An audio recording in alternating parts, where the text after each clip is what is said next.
Good evening, everyone. Welcome. I would like to call to order a committee of the whole meeting. Roll call, please. Member Castellanos? Present. Member Dugan? Present. Member Gately? Present. Member Pena?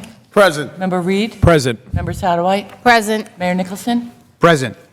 Before we get started, I would like to thank Council President Walsh and the entire City Council for allowing us to be here this evening in the beautiful Council Chamber. So thank you for that. Thanks to everybody for joining us tonight. We have a very special opportunity to recognize and celebrate, I think, one of the city's proudest athletic traditions in the elementary school basketball tournament.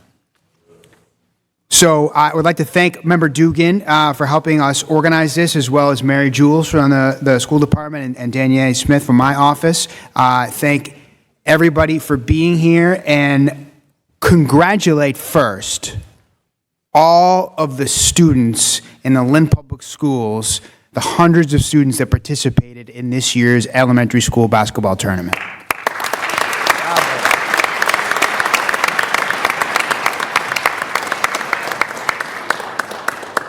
We hope you had fun. We hope you enjoyed competing. We hope you caught the basketball bug and will be playing for Lynn for many years to come. And we will be excited to support you in your journey on the court and off the court throughout the Lynn Public Schools. I would also like to thank the many, many coaches, volunteers, referees, teachers, principals, supporters, adults who go out of their way to make these opportunities possible for all children. Thank you.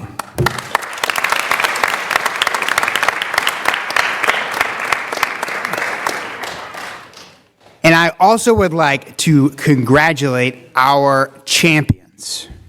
So first, I would like to call to the podium here and would invite members of the school committee to join up here as well as we present these beautiful citations.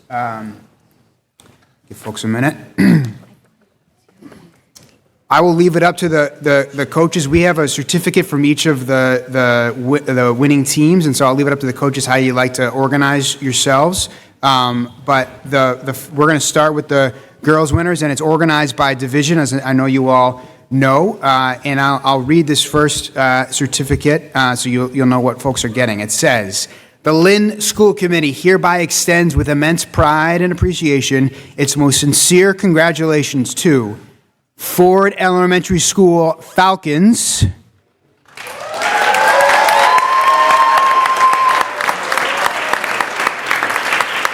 in recognition of the Ford Falcons winning the Girls Division I Elementary Basketball Tournament. The mayor and members of the Lynn School Committee are honored to recognize this outstanding accomplishment and respectfully offer our warmest encouragement and best wishes for the school's continued success. Congratulations, Ford Falcons." Come on up here. Anybody from Ford? Anybody from Ford? All right, we will get this to them at the Ford Elementary School. And next, we have our Girls Division II winner. Is it for Ford? Yes. Yeah, all right, come on up here, take a picture. Yeah. Bring the kids up. The members of the team. Yeah, they can come on up, yeah. Have the kids lined up right here.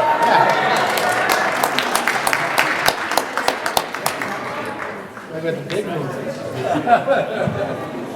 Well, my nice tacos.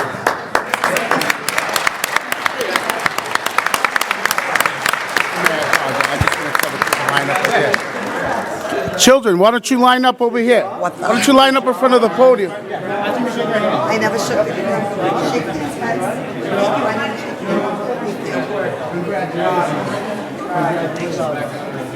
hands. Else they want them on in the front. Yeah.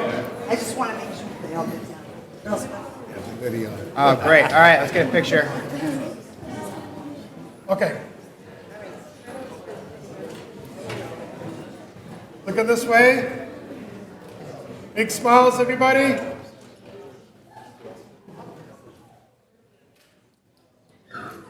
Congratulations. All right. Congratulations, Ford Falcons. Congratulations.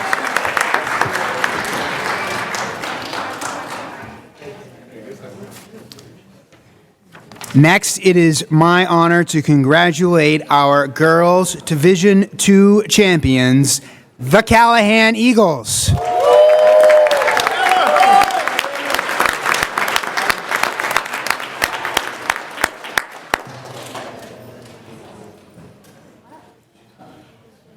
They're up there circling their prey right now.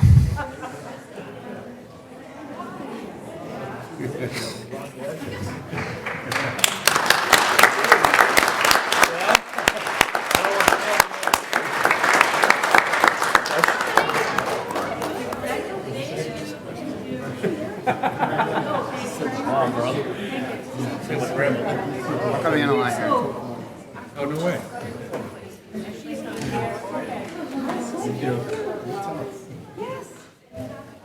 Why don't you send the kids down here and we'll congratulate them. Yeah.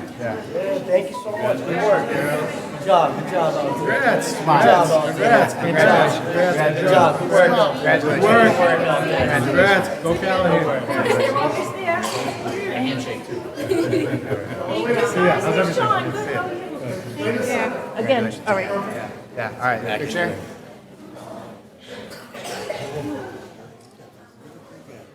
Oh, you want? Excellent. All right.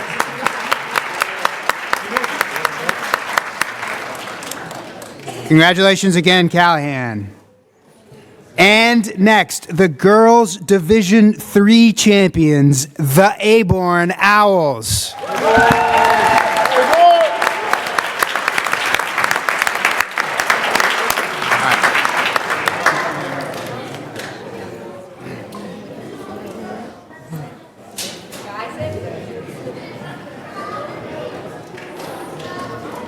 Sarah, you gonna come?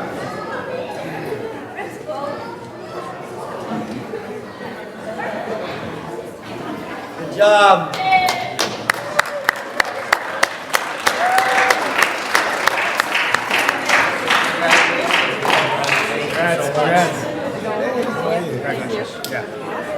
Congratulations. Uniforms too, I love it. Congrats. Congrats. Good job. Good job. Good job. Good job. Good job. Good job. Good job. Good job. Good job. Good job. Good win. Good win.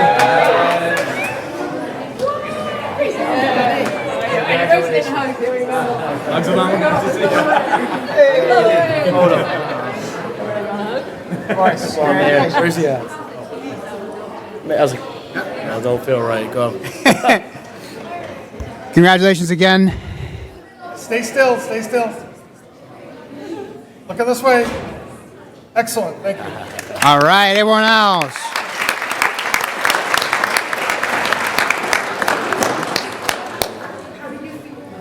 Go.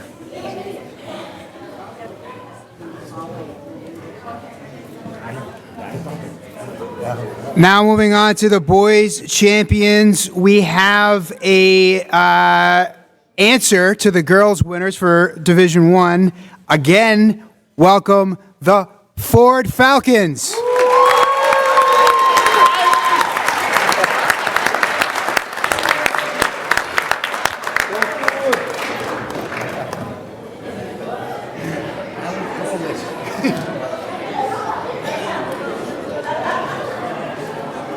Yes, I do two teams.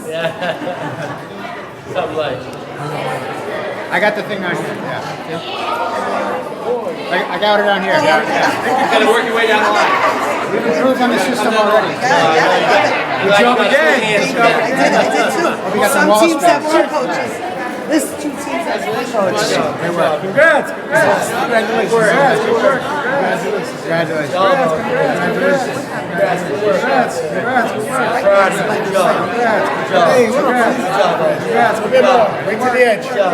Good work. Good job. Good job. Go. Tighten it up. Move down. No, I keep that in. This way. Right to the edge. Yep. You're right. Perfect.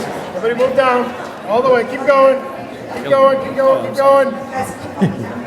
Yep. Nice and tight. Yep. Excellent, excellent. Nice big smiles.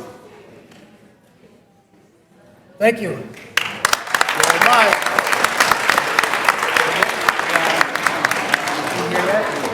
All right, we'll do the last one. Yeah, okay. Next, we have the boys Division III winners, the Brickett Tigers.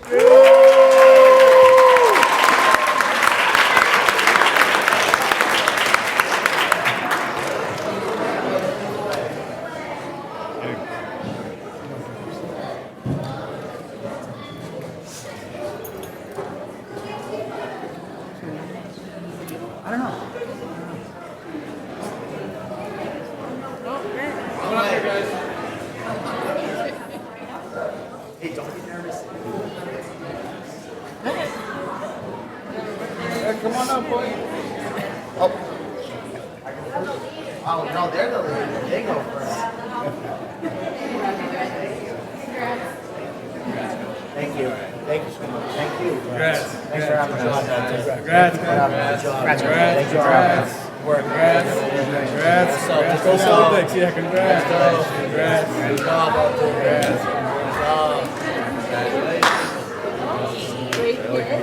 Yep, line up. All right, picture. Big smiles. All right, stay still. Excellent.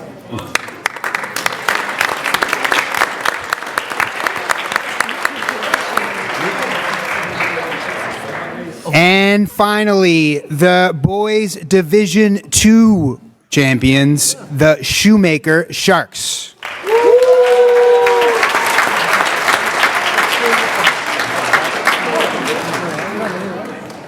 You did get it. That's my payroll. Oh, yeah. So how's the team?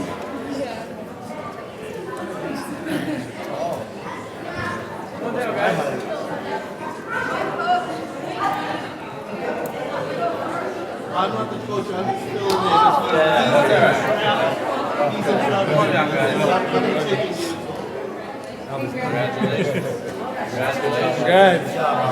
Congrats. Go Sharks. Congrats.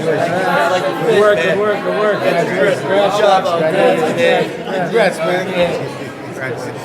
I know. I like that.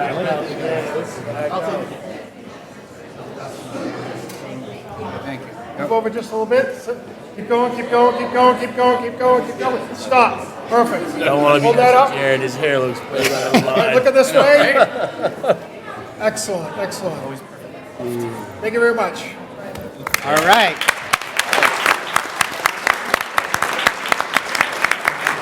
Good. Awesome. All right, how about one more round of applause for all the participants and volunteers for the elementary school basketball tournament.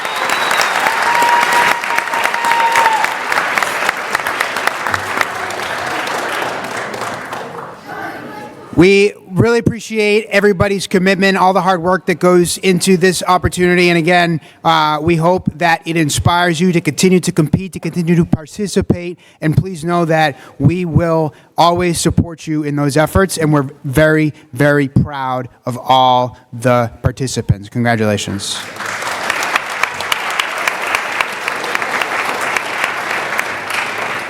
And if one of my colleagues could give us a motion to adjourn the committee of the whole? Make a motion to adjourn. Second. All in favor? Aye. Opposed? Thank you so much.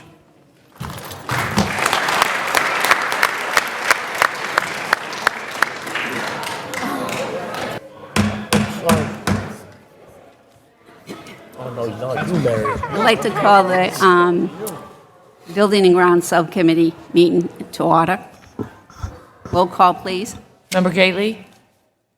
Present. Present. Member Castellanos? Present. Member Reed? Present. There has been a National Grid request to access an electrical pole on Reed property. I'd like to read you can read along with me. A letter from Michael Donovan, So he got a letter from National Grid requesting the electrical utility service of the city of Lynn has contacted the Inspectional Services Department with a request to provide power to 32 Birch Brook Road, a 28-unit complex abutting the Breed Middle School from a utility pole located at the Breed School property. The utility pole is located along Fecto Way and contains overhead wiring and street lights servicing Fecto Way. The pole while located on school property, is located well away from the school building and student activity and services no school function. I am forwarding this for your attention as the approval of the school committee is required, and I am respectfully requesting that you forward it to the school committee for conversation and consideration. Member Castellanos. Yeah, when I appreciate that, Member Gately, for the, for just to read it out. I had read the letter, and I had some questions around safety parameters, around when will they be working on the utility pole or service? Sorry, Deb. I'm sorry, can I just, we do have Attorney Michael Larkin here from National Grid, who has some information, some details to share with you, and then you can ask your questions. Oh, no. Sorry, we're in a new venue, so I didn't know he was behind That's me. okay. I apologize. Sorry, this is not going to be exciting as what we just saw there a few minutes ago, but I did speak with National Grid this morning, the technicians, and I did give out a handout. I don't know if everyone got one. It's kind of a breakdown. So what they described to you this morning is, if everyone knows, the poles in Fecto Way, there's the fence, there's the black fence there, and the poles are on the away from the school side. So what it is that we have this new development here, and to bring phase 3 power to the site, they need to upgrade the service along here.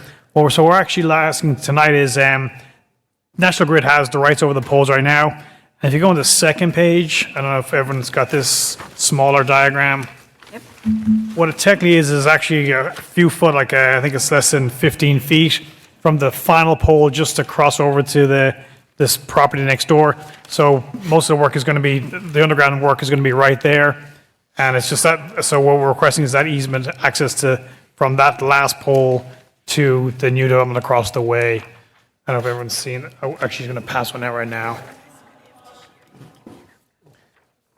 I'll give you guys a chance to look at that. So it's that small section there. So the National Grid, as I said, has the rights over the poles. They own those poles right now. It's just that access from, in essence, the school property to the new development. Mm-hmm. Because So basically, the first diagram you got made it look like, or presents it as much more than what it actually is. It's a smaller section that they need access to. Correct. Do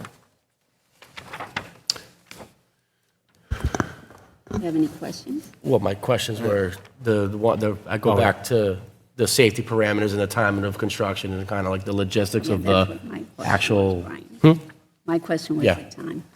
So I think, what we try to do is work around. So I did talk about that whole location there, and I think we try to work around school time. So it's only 15 feet of a dig, and our contractors are going to do it. So definitely, we have no problem limiting it to after school starts and before school ends, and that kind of thing. So and we can do that. That's not an issue on our end. I believe it's only 15 feet, so if it can be done in a few hours, it's not a huge issue. But it's just taking that small section. But if there's any kind of limitation, you want to say, I don't know what time school starts, and there's no problem doing it either. If you want to do a limitation of work, start after this time and end before this time and repair it, it's not a problem. And how long is the estimated project length? I think just for this section here, it's probably a day or two. You say 1 day or 2? Yeah, that's all. Okay.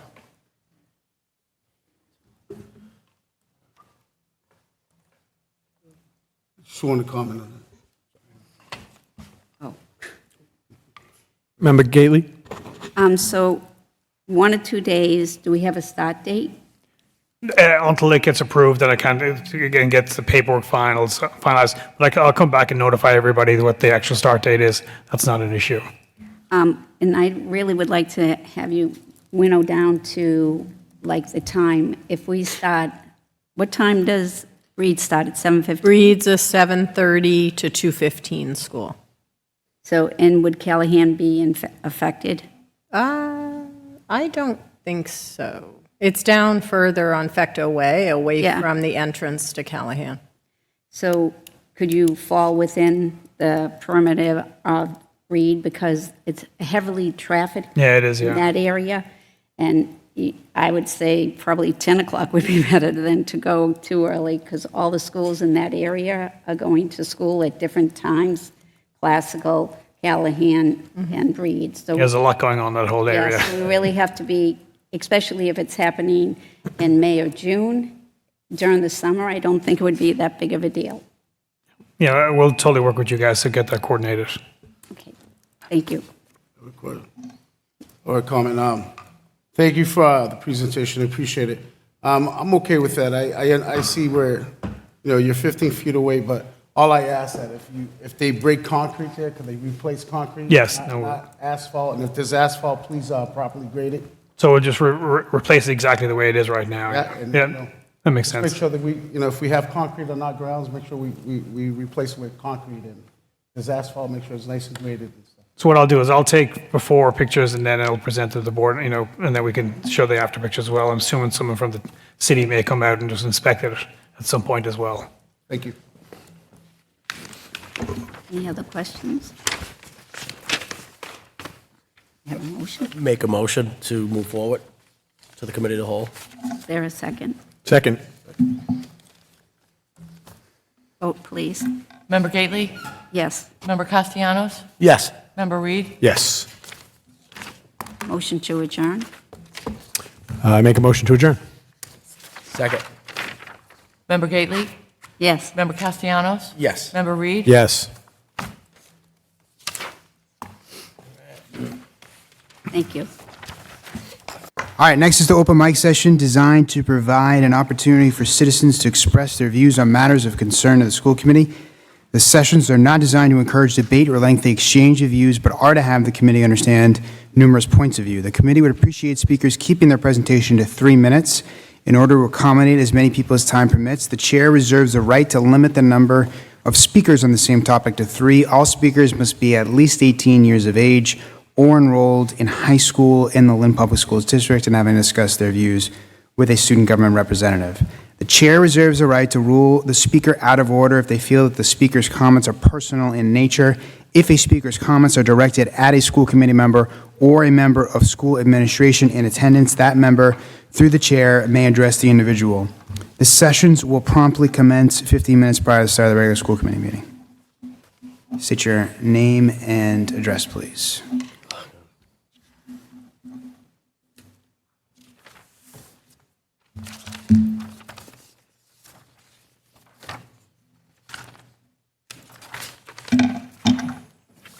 Hi. Good evening. My name is Sheila O'Neill. I'm the president of the Lynn Teachers Union, and I'm a resident of Lynn. I'm here tonight to raise concerns about the blind acceptance and the lack of real collaboration and inclusion of all voices. On Friday, March 22nd, a survey was sent out to staff regarding the Student Opportunity Plan, closing on Wednesday, March 27th. On Monday, March 25th, the school committee agenda and documents were sent to the school committee and union leaders, and these documents included the Student Opportunity Act plan for LPS. Clearly, the data from the survey was not included in the analysis for the SOA plan. On Monday, April 22nd, a survey and virtual forum invitation regarding the proposed magnet programs was sent out to parents in grades 5 to 10 only. On Tuesday, April 23rd, the survey and forum invite was sent to educators in grades 5 to 10 only. This survey closed on Wednesday, April 24th at 8 p.m. The virtual forum was held at 5 p.m. and only 8 participants were on the meeting. Tonight, April 25th, the magnet school application is on your agenda to vote to approve the submission. Once again, this application has obviously been written without the feedback from all parents, students, and teachers. Our community deserves the respect of more prior notice than 48 hours. Parents and staff have families and commitments that require planning. It appears that the opinion, concerns, and questions of our community have no value to the leadership of LPS. The box checking of sending out a survey is unacceptable. And I have made these concerns vocal and to both of you and the school committee as well. And I understand the SOA. I understand the fact of we're in the lowest 10%, but that doesn't mean that we shouldn't be more transparent and that people shouldn't get the option to put their words and their voice out there prior to the plan already being written. That is my point. Thank you. Thank you. Anyone else wishing to speak at open mic? Anyone else for open mic?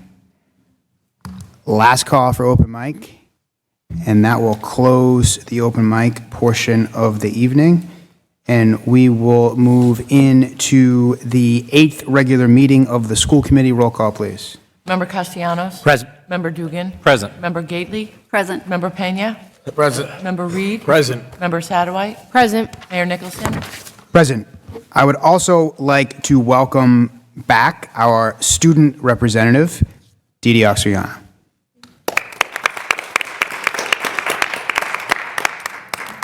If all who are able could please join me in a salute to a flag and remain standing following for a moment of silence. Pledge allegiance to the flag of the United States of America and to the republic for which it stands, one nation, under God, indivisible, with liberty and justice for all. Please remain standing for a moment of silence in memory of Angeliki Russell, teacher at Pickering Middle School, passed away April 2024. George Collins, a retired electrician, April 3rd, 2024, and John Pavia, vice principal at Marshall Middle School, April 17th, 2024.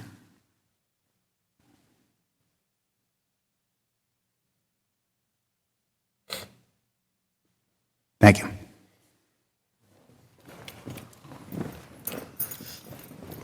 Next item is the minutes. I make a motion to accept the 7th regular meeting on April 11th, 2024. Second. All in favor? Aye. Opposed? Ayes have it. Next is the Magnet School Assistance Program Grant. Good evening, everyone. Dr. Gardner will approach one of the microphones, and she will review. Would you like to, how about this one? Does that one work up there? I have the flash drive. Okay, that one works. Perfect. Okay, just going to review a little bit the timeline. So the Magnet School application grant was released on March 14th. This is a very extensive application. The directions are extensive. There are exemplars on the websites that are about 180-page applications. So it takes a while to consume the information that the task requires. We had discussions at the district level in terms of applying, and then we presented to you on 3/28. Recognizing that we did not have all that much time to prepare this grant, which is extensive. On the week of April 1st, we held information forums at LCHS and LEHS to faculty staff, and a survey was released to the faculty. That survey remained open through April vacation, and the faculty and staff also had some questions for us on the survey, and we released to them answers to their questions in the form of an FAQ this week, and encouraged them to continue answering of the survey. During the week of April 8th, we held informational meetings with school site councils at LCHS and LEHS. Then we had school vacation, And then in the week of April 22nd, myself and Deputy Goris held community forum and survey to students and families. And our letter of intent is due on 4/28, and our application is due on May 13th. So that's the timeline for the grant.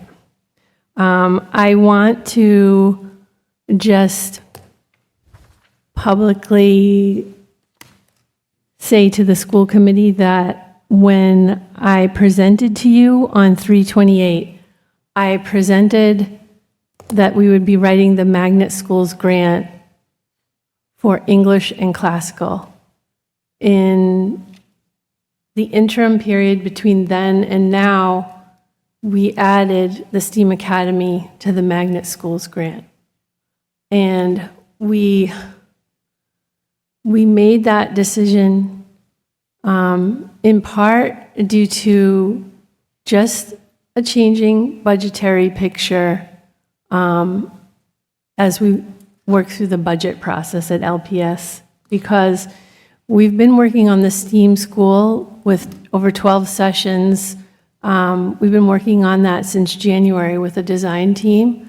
And that design team is involving teachers, LTU, community partners, administrators, principals. This is a big group, and this is a serious plan that we've invested a great consultant and also all that investment with that team and that community. And we feel the imperative to move forward due to the distribution of the enrollments at the high school level with classical and English, which has progressively worsened over time in terms of the numbers in the distribution of students at classical and English.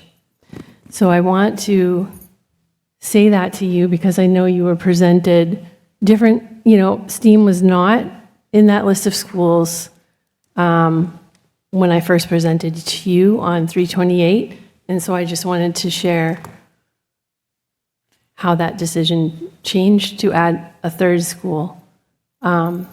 Also, in reviewing the Magnet Schools application and the requirements of that application, as I talked to you previously, a main goal of this grant is to reduce minority group isolation.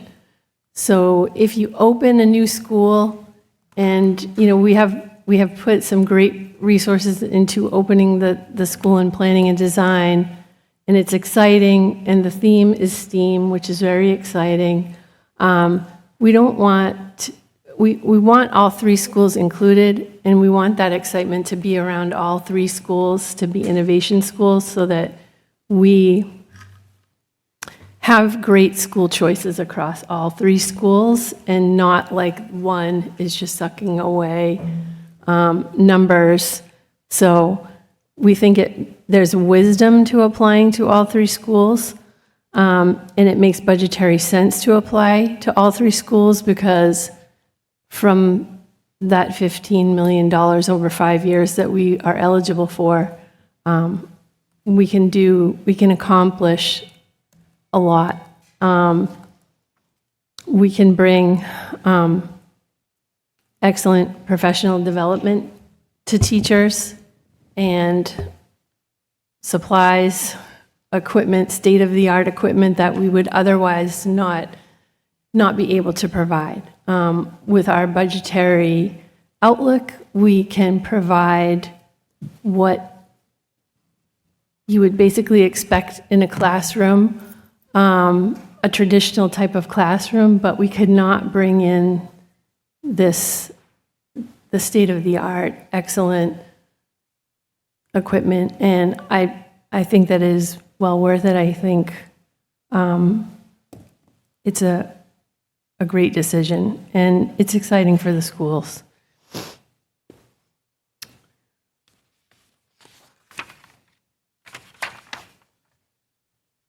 Okay. So I talked to you previously that the schools should have themed education. And so what we reviewed with schools were some options for themes.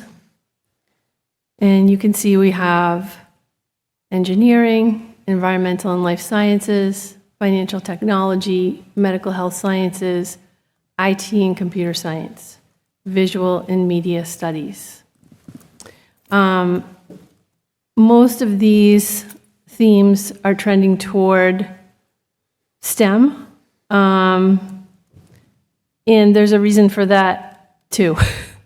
The STEM and STEAM themes are the themes that we're settling on for the schools because STEM jobs are the fastest growing jobs in Massachusetts. And our school populations are historically underrepresented in STEAM fields. And especially so in those higher degree areas where you get into bachelor's, master's, doctorates. So this makes good sense for career futures in the city of Lynn. And so these are the themes that we presented. This does not mean that all of the other subject areas would not be represented like they normally are. So what we would be doing with these themes is we would be offering them more robustly. Whichever themes that we settle on, we'd be offering them more robustly in the schools, and we would be tying them also to our early college pathways so that it feels like everything is integrated. And we would be making these themes accessible to all students in the school so that they're whole school magnets and they're not just small programs that aren't accessible to everyone. So that would look different, as we work through the year of planning. That year of planning allows us to hire some positions through the MSAP grant that we could maintain throughout the grant.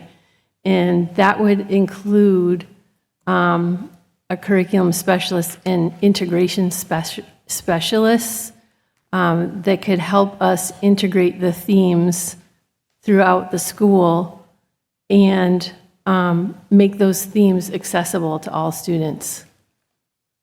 So I wanted to share that. And our next step is we're going to allow that student and family survey to remain open for another week and continue gathering information and writing. I think that's all I have, but please let me know your questions. Member Pena, Member Reed. Thank you for the presentation.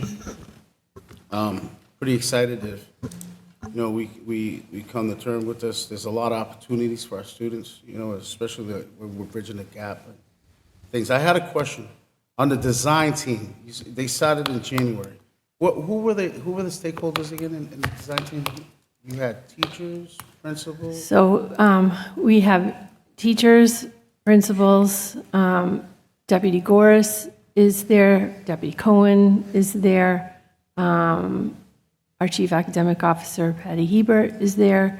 Members of the curriculum department, members of LTU, and we have multiple partners coming to these meetings. The Executive Director of DEI has been at every meeting. Yeah. I'm sorry, I need to expand this list. I'm just thinking. We have Amanda Campbell coming to the meeting, Christina Colella coming to the meeting. Yeah. So, and multiple assistant directors from all areas. So we have good representation of groups. And then in addition to that, we have had students and alumni come and present. We had a focus group there, and the students and alumni shared their thoughts on basically their high school experience, their career, their dreams of the future for their careers. It was very enlightening to the group to hear them speak and speak about their dreams, about what they want. Dr. Gardner, just a point of clarification for Member Pena and the other school committee members. That group is the design team for the STEAM Academy only. They've only been working on the STEAM Academy design concept, not the magnet schools concept necessarily. They are just have been creating what that STEAM Academy would actually encompass in terms of like thematic design. Thank you. Okay. Member Reed. Thank you for the presentation, Dr. Gardner.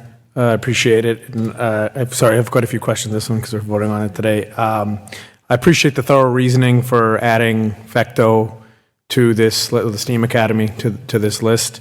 I think it makes a lot of sense, but I just making sure that I understanding correctly. So is the major reason the budgetary pressures, or are there other factors that went into adding them to the application?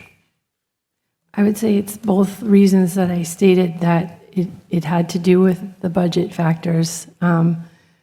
This grant, if we receive it, will help us really dream big and make a STEAM school to the level that we would love to.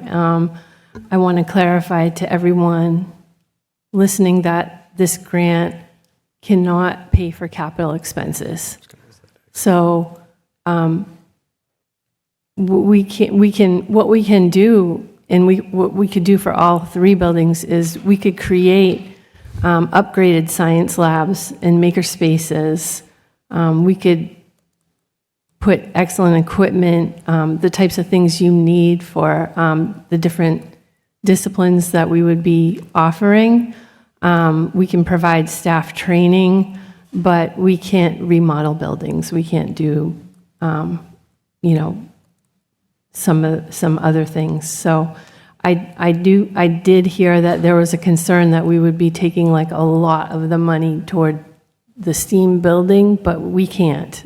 We need to equally distribute those funds as best as we can. So hopefully that clears up any question about that. Member Reed, if I may also add to that, besides, when you submit the application, you have to be very specific on the allocation of funds for each of the projects.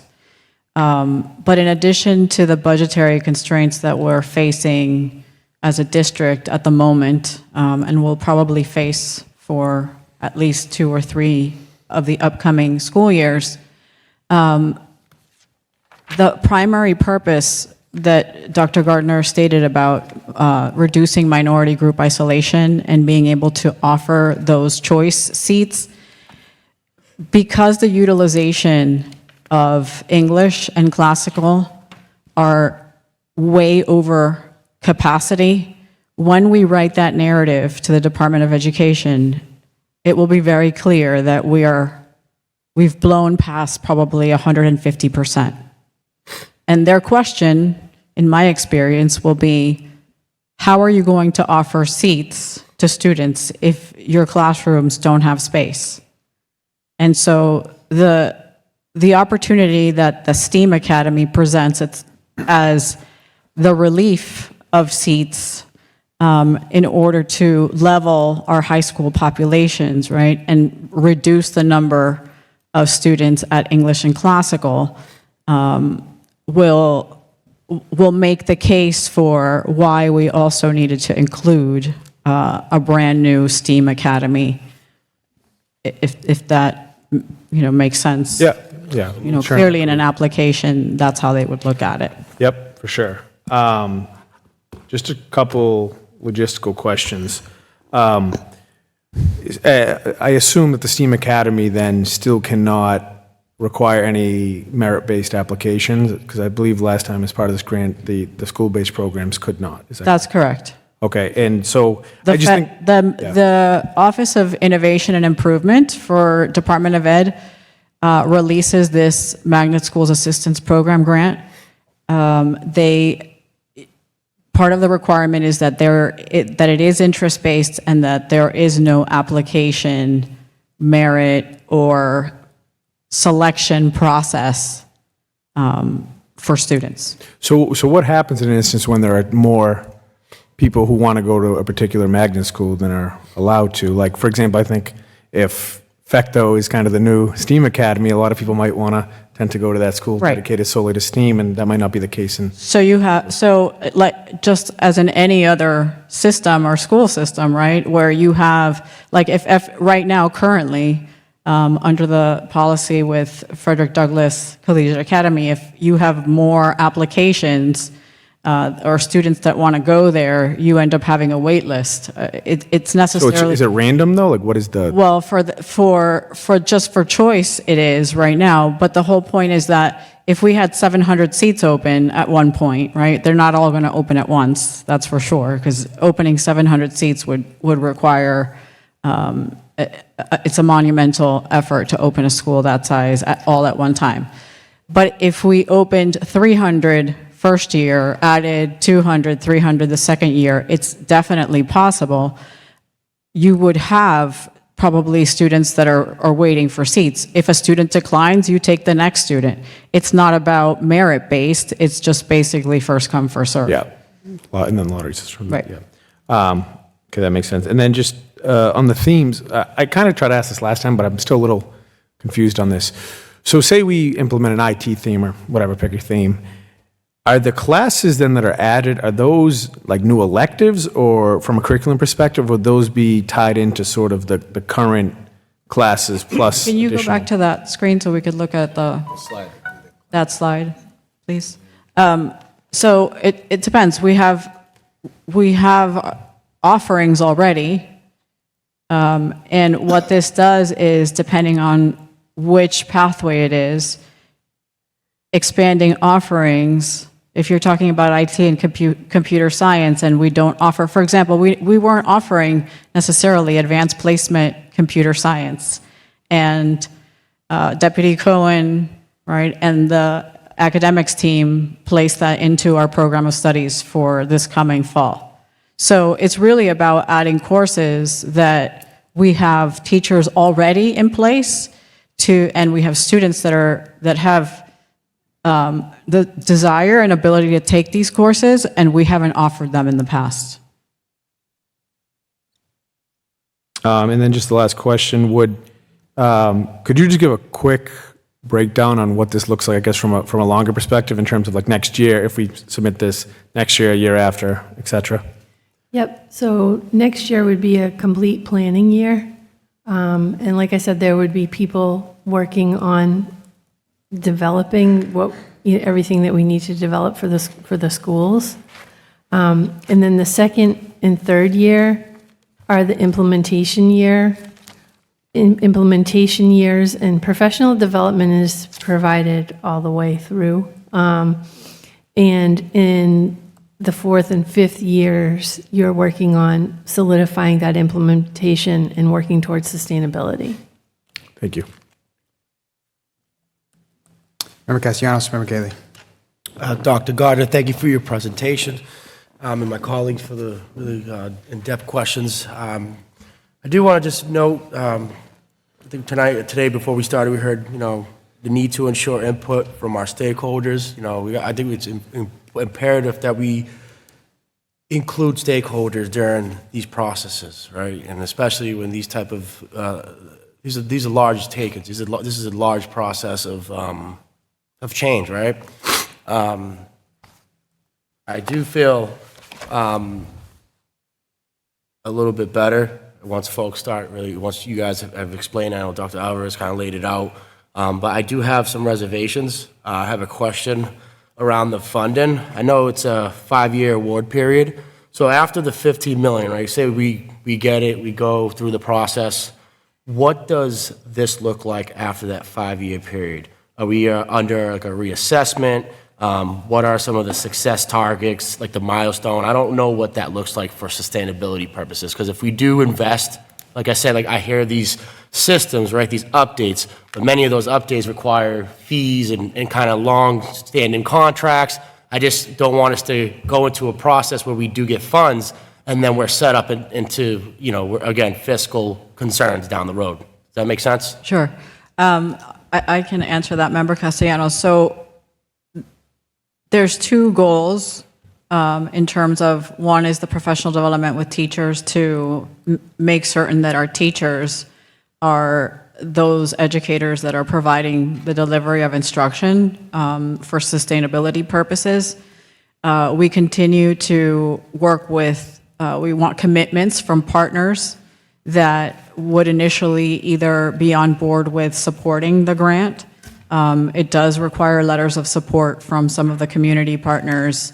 For example, if we were going to work with MIT, they would say we're going to be committed for the length of the project and beyond, right, in terms of how they would engage with our students, whether that's master classes, workshops, enrichment, a visit, to their campus. It just would all depend on our agreements. They're not all necessarily financial agreements, but the key is that the sustainability piece it all lives in ensuring that our own faculties can continue to deliver the instruction and that we don't need outside sources once we have trained them properly with the PD and all the money that we've requested for the environments and the space that we need.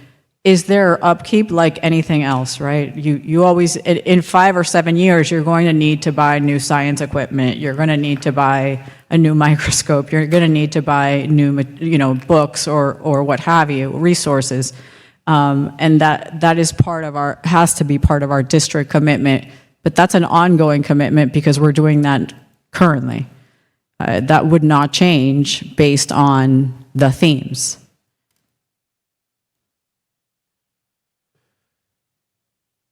I'm looking at $15 million over 5 years. Mm-hmm.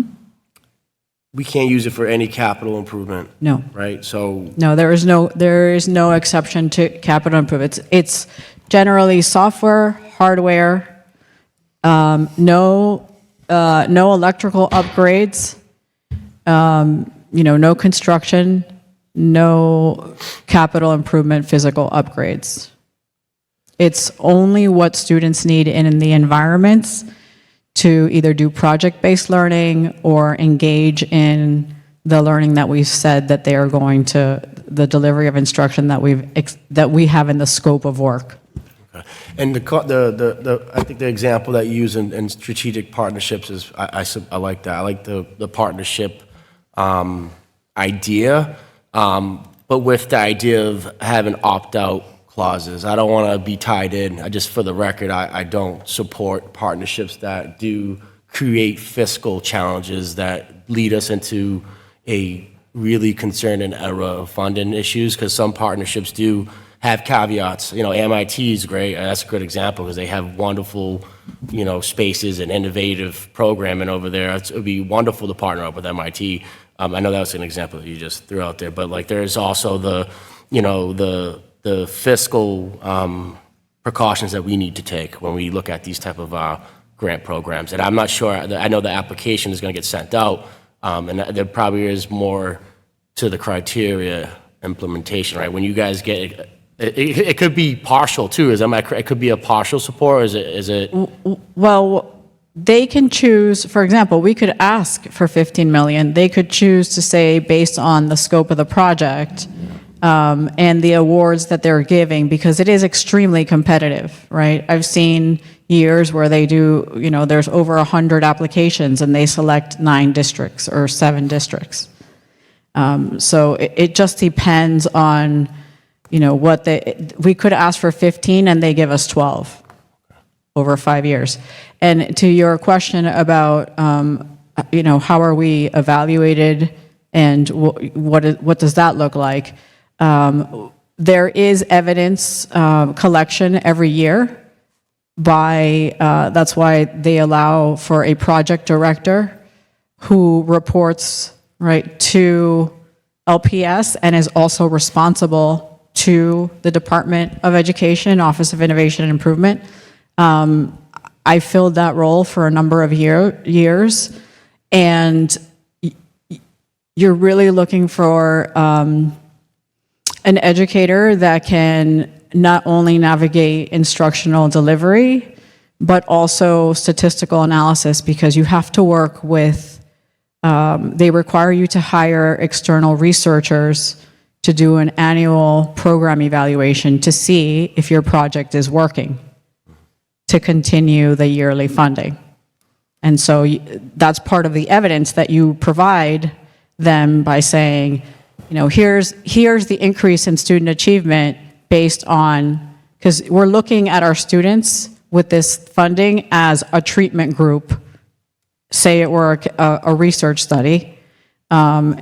The students in the project would be the treatment group receiving the delivery of instruction, and then we would be reporting out on their outcomes and increased student achievement, not only on MCAS, but overall. Like, for example, we would analyze things like quarterly grades, improved attendance, engagement, right, through project-based learning, enrichment experiences that they've never engaged in. So there are a number of targets that we would, and then there are specific measurable objectives that we would have, and they're usually within they have sliding scales, so be like 3% plus or minus, depending on, like, if we were saying we were going to increase or decrease a specific group of students for minority group isolation, right? So if we had one of our schools was 100% only one minority group, we would target each year to include, and that's why we need those extra seats, to include students from other minority groups to be able to attend that school. So in essence, that's why when we looked at the seats at the STEAM Academy, it made sense to add that number of seats. Otherwise, we have just no room for expansion or movement. Thank you. And my last, more of an open question is to anyone, Dr. Gardner, Dr. Alvarez.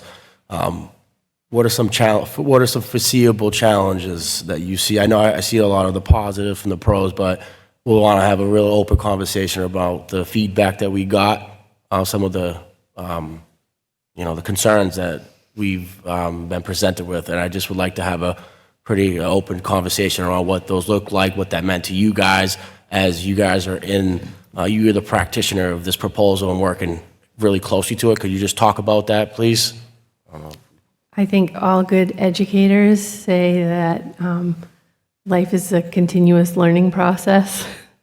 So, I shared the timeline with you to show you that it's a short runway and that we are under pressure. However, as an educator and administrator, I'm learning through the process. And I think more to your part, when you talk about refining, right, and that input, that stakeholder input, we're certainly, these were all under, the themes that you see here, these pathways were all under the area of STEM and STEAM. And so really refining these with each of the schools is the next priority, to make sure that students, parents, and our teachers, this afternoon, and I'll share that in the superintendent's report, but I had the leadership team and myself, we held our secondary teachers cabinet this afternoon, and I have committed to them to hold meetings with them face-to-face myself, so that I can answer additional questions and concerns that they have. And not to say I think Deputy Goris and Dr. Gardner have done an exceptional job of disseminating information, but I have been through this process of setting up these programs and overseeing them and running them successfully. So I can give them also a perspective of some of the positive aspects of what this does for our student population.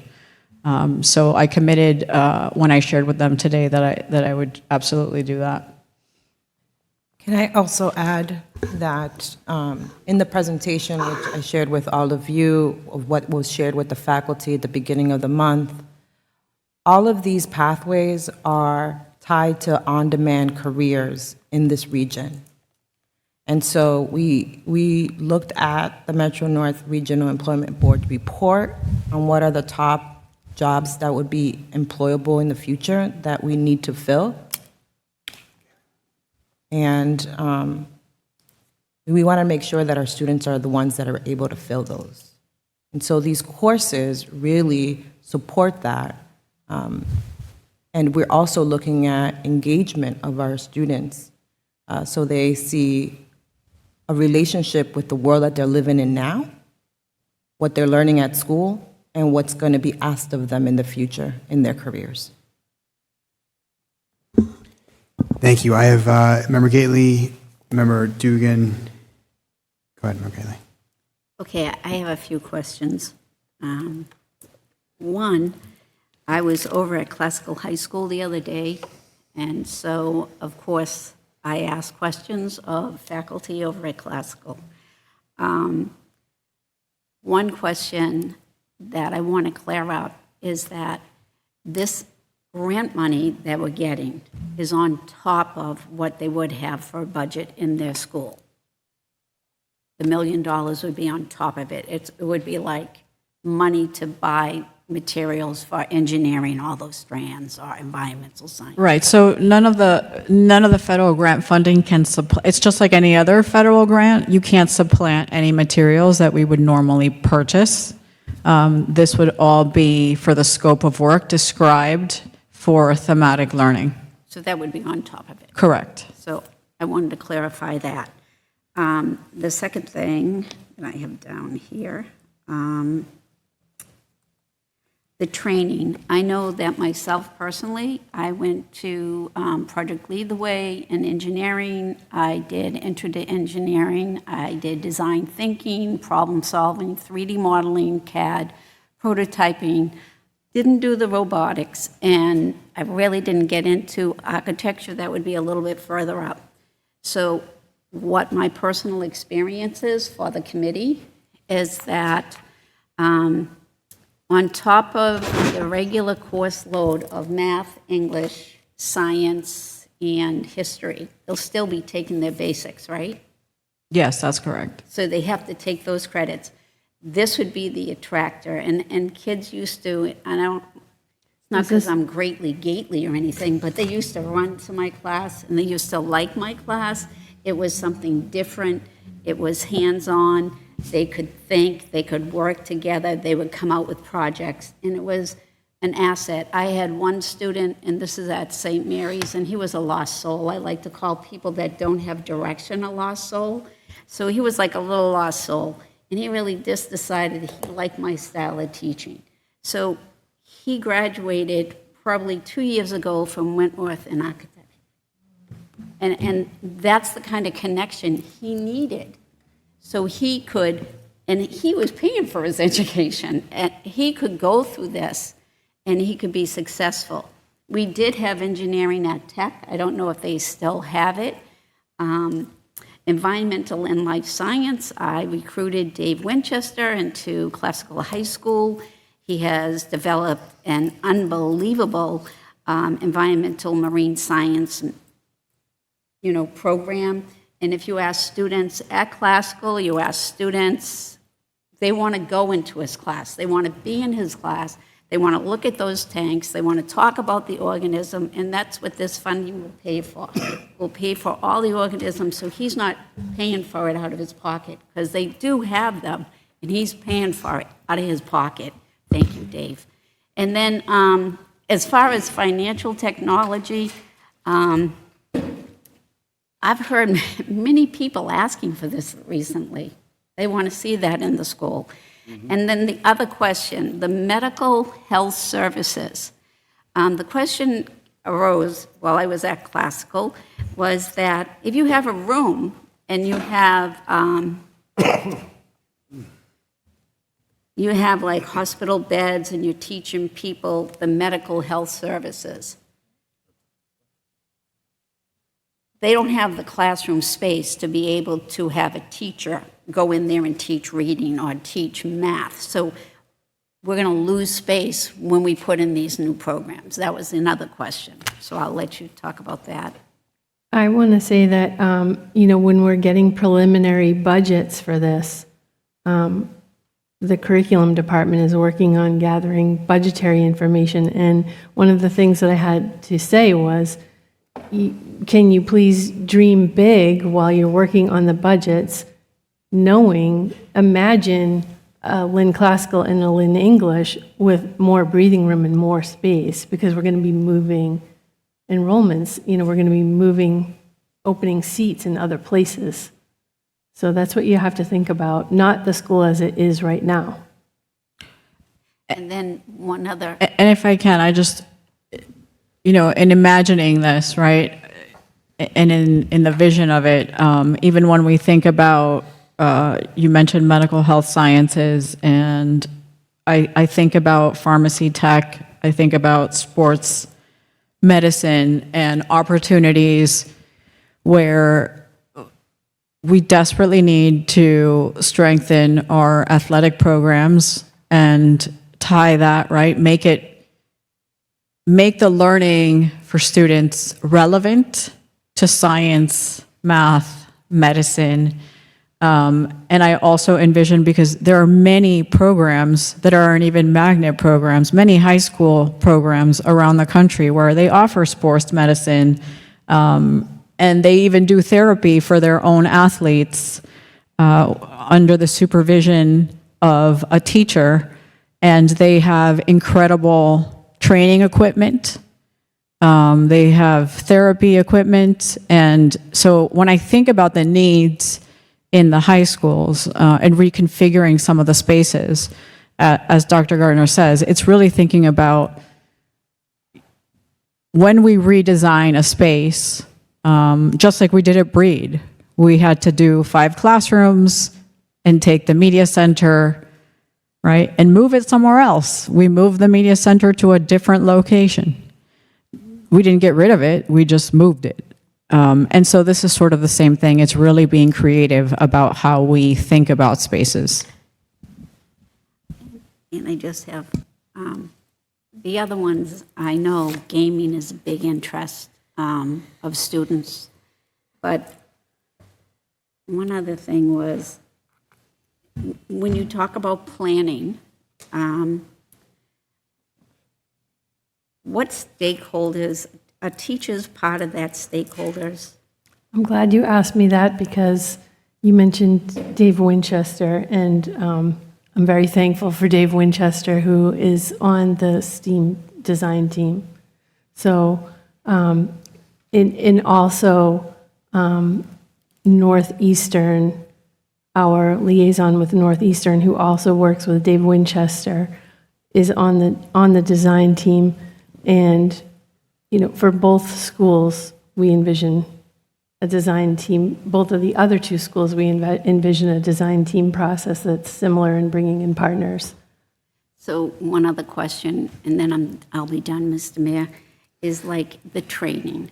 The $1 million that we get, I know a lot of people, teachers, are concerned that this might be taking their jobs, but I do not believe it will be taking their jobs. They could get retrained in another, like I got trained at 60, by the way, in engineering design, and it wasn't an easy feat by any stretch of the imagination, but if you could see what I saw after I got that certification, and see the students coming in my classroom and walking them through all of this, and I learned it in 2 weeks. So if I can do that, I think any teacher with a master's degree that works in our district, because we have the best teachers in our district, and I think they can do this if they have an interest in it. Can I just clarify something? Member Gately, you asked if teachers were involved, and I just want it to be clear to our committee, our school committee, there is nothing that we do that we don't include teachers. I can confidently sit here, I think all of us could, and say that there isn't a committee, a project, curriculum mapping, curriculum resource adoptions.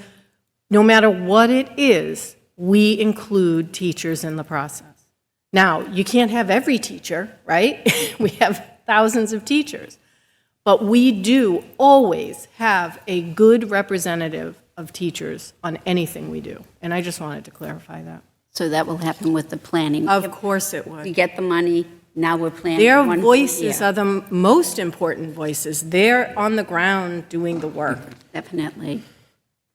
And I think that was all. Yeah, I would Thank you. just add, sorry, Go ahead. Mayor, but the application is really about making the case of why Lynn deserves this money. Do deserve it. Exactly.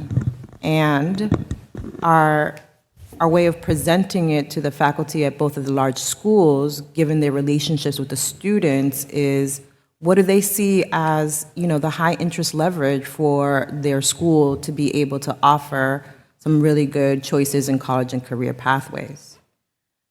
So this, 60 days to write a magnet school application is not conducive to a lot of teacher input because they're not asking for us to actually provide an application that has a design of the school.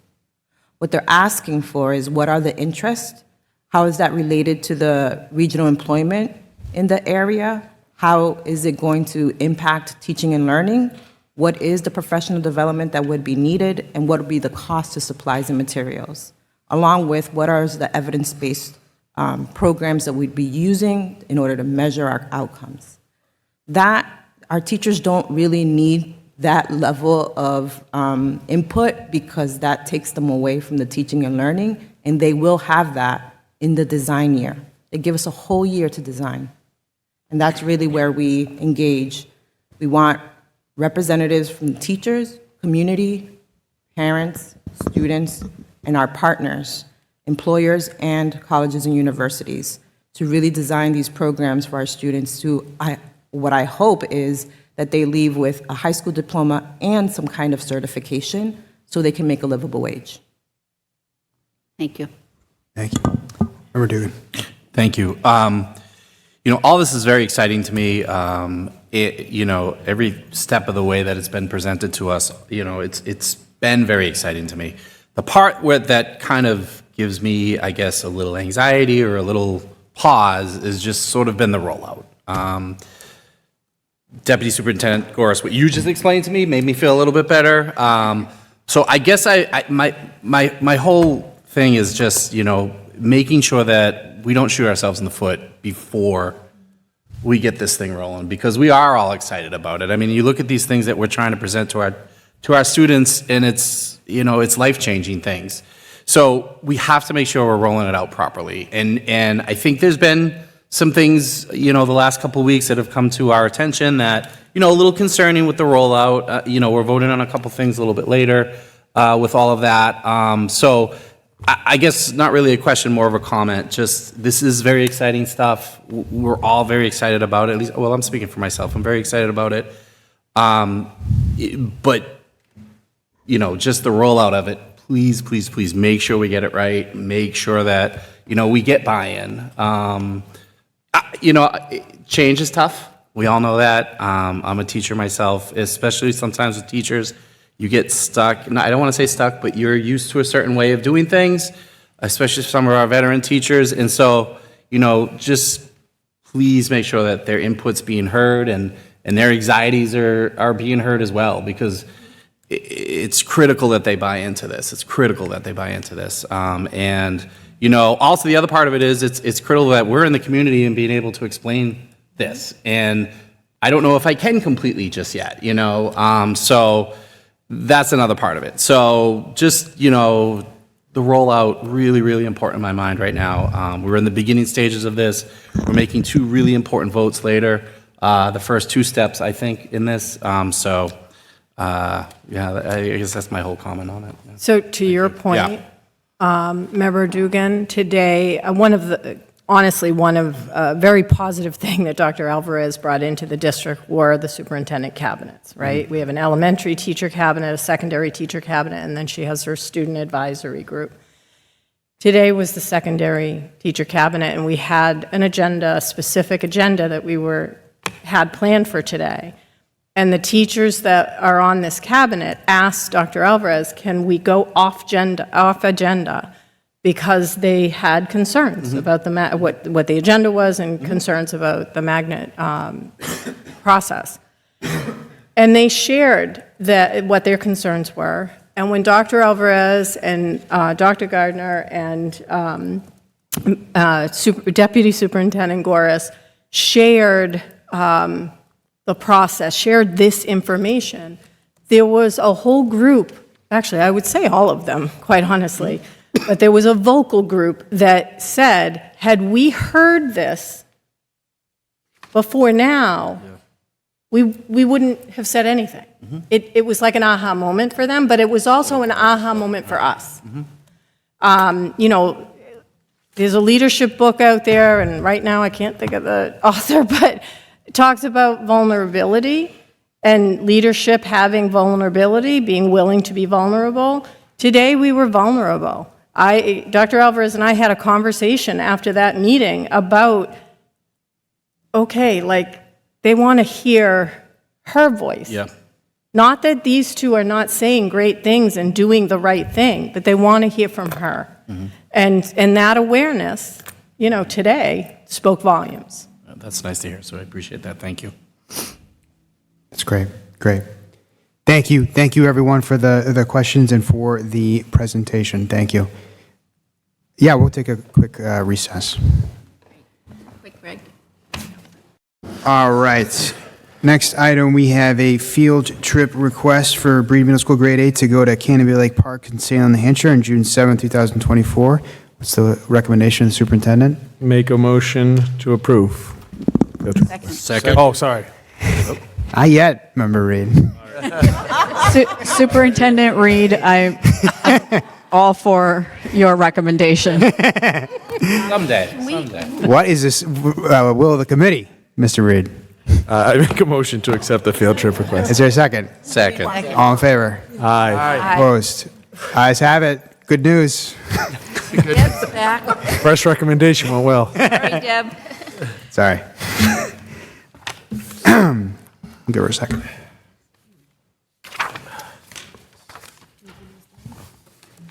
Next item is a school committee resolution agreeing to adopt and implement an update to the voluntary desegregation plan upon the award of assistance. We have Compliance Officer Charlie Gallo here.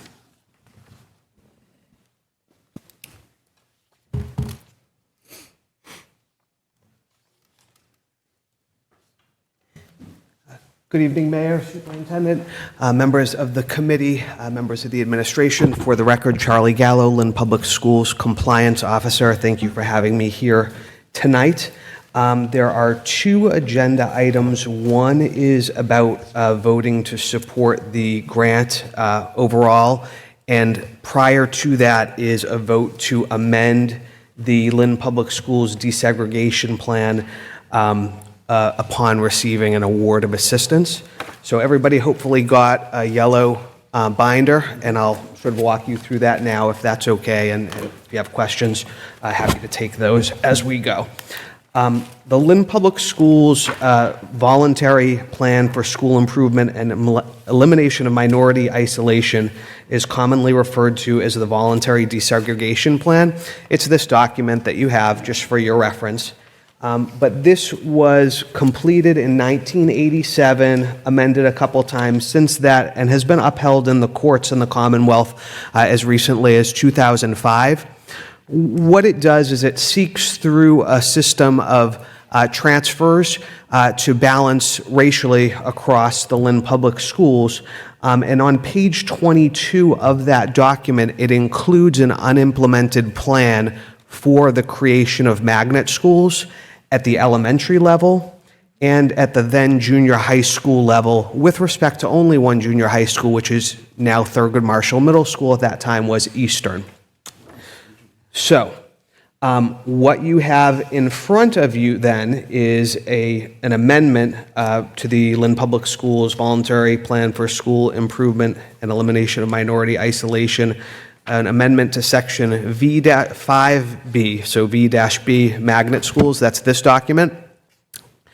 And what the document does is it keeps intact the system of choice that students who they enroll at the high school level would, have the choice upon enrollment, just as we've been talking about tonight, to choose the high school of their choice, and it would then apply that to all of the magnet schools. So that would be English, classical, FECTO, and it might be FECTO junior, senior high, or it might be FECTO high school. But in any case, we'd just take that same system and apply it to those schools. This is based in data, and the last page of the amendment includes the current data of our secondary schools. And what you will see is, other than a couple of spots across gender lines, across ethnic and racial lines, across income lines, across home language lines, with a couple of exceptions, in most spots we are balanced. And so what this amendment would do would be to set out that system of choice on page 2, a system of monitoring of data, and a system also on page 2 of encouraging applications or encouraging choices by targeted recruitment to the to the various magnet schools in order to reduce, eliminate, or in this case, prevent minority group isolation. So that's what the amendment does, and I'm happy to take any questions if there are any on that. I know it's a lot. Member Dugan, then Member Castellanos. All right. Thank you, Attorney Gallo, for the presentation. Devil's advocate a little bit. Should we not get the grant? Mm-hmm. Thank you so much. How does that affect us moving forward? Great question. Thank you. So the motion that I'm going to suggest that the committee consider would be to vote to adopt and implement the attached amendment to the Lynn Public Schools Voluntary Plan for School Improvement and Elimination of Minority Isolation upon the award of assistance. Okay. All right. Is the specific motion. In addition to that, within the proposed amendment itself, if you look on the bottom of page 1, applicable schools, it says section VB of the voluntary desegregation plan as amended shall apply to any secondary level magnet schools. Yep. And so if an award were not given, and presumably then we didn't do magnet schools, it's sort of, a waste of some paper and ink potentially, but won't change anything as it is. So, all right. No devil's advocacy whatsoever. All good. Good questions. Yes. Thank you. Member Castellanos. That was actually something I was going to ask about that. So upon award, right? So if it's not, well, it's partial, kind of like what we talked about earlier. Yeah. So it's still, that language is pretty much applicable to those scenarios. Correct. And Member Castellanos, again, a good question. If you turn on to the sort of form, it's desegregation plan and assurances, OMB dash, and then followed by a bunch of numbers, which I won't recite for you, but just hold up. On the right side of that, it talks about checking a box, a voluntary plan, a plan to reduce, eliminate, or prevent minority group isolation, or would be implemented if assistance is made available. That's our parenthetical there. So that's what we would be proposing to do here. All conditional on the award of the assistance. I want to mention also, and my colleague Dr. Gardner went into good detail, I think, about the process involved in this. And I want to note that we did a great deal of research in other districts who have been successful in obtaining this kind of a grant award and modeled this after other districts, not limited to Massachusetts. We looked at Longview, Texas. We looked at Chicago. We looked at a school in New York. So there were several that were in the mix there, and I want to note that as well.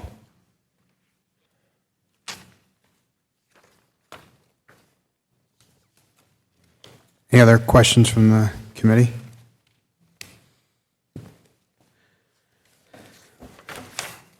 If it would be appropriate, I'm happy to suggest that motion to the committee. What's the will of the committee from, make a motion? Motion on the floor. Who would want to make a motion? Member I'm Castellanos, going to and make a then, motion. Do you want to make? why don't you ask, Member Gately, if you could ask Attorney Gallo to read the verbiage, and then you can make the motion. Could you make the motion? Thank you.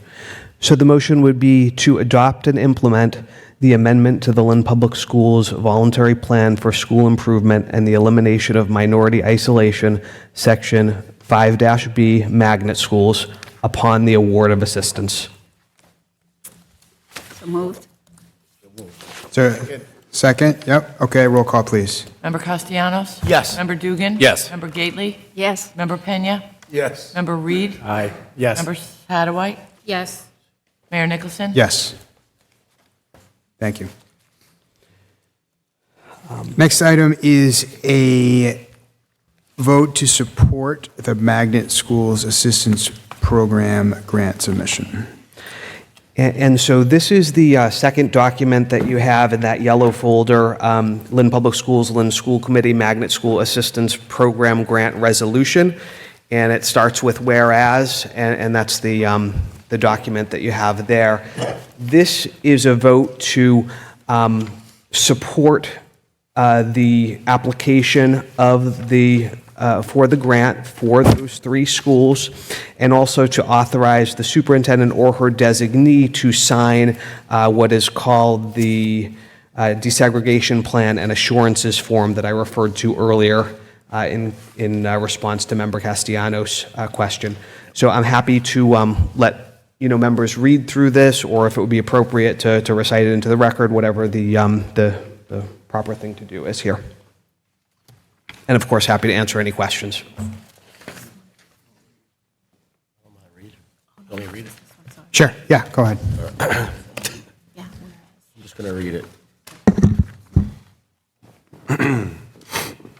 Lynn Public Schools, Lynn School Committee, Magnet Schools Assistance Program Grant Resolution.